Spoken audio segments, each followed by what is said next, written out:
En un mot, je dirais l'humilité. Forcément, pour Dragon Rouge, c'est un dragon, mais un dragon de feu.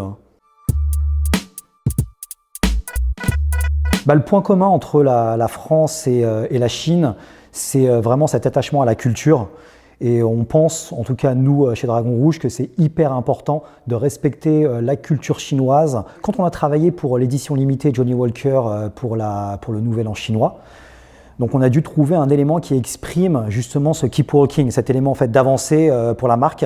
Et donc en puisant dans la culture chinoise, on s'est aperçu que l'élément eau et donc le fleuve exprimait en fait parfaitement ça. Et c'est ce qu'on a utilisé pour illustrer ça en fait sur la bouteille de fin d'année.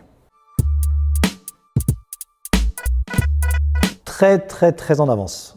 Comparé à là où on en est en fait en Europe ou dans le reste du monde, aujourd'hui on ne se pose plus la question en Chine, à savoir si on doit acheter quelque chose à travers son téléphone portable ou dans un lieu physique. On achète tout à travers son téléphone portable. Récemment, on a un client de chez Dragon Rouge en fait en Chine, qui s'appelle Mengyu, qui est un grand groupe laitier chinois, qui a réconcilié à la fois l'aspect culturel et l'aspect technologique. Dans la culture chinoise, on a cette notion en fait de service qui est très forte, et donc là, on peut se faire justement servir son lait quotidiennement au pied de son immeuble, dans un réfrigérateur en fait, dans une partie commune, et qui nous permet d'avoir du lait frais tous les jours quand on rentre chez soi le soir.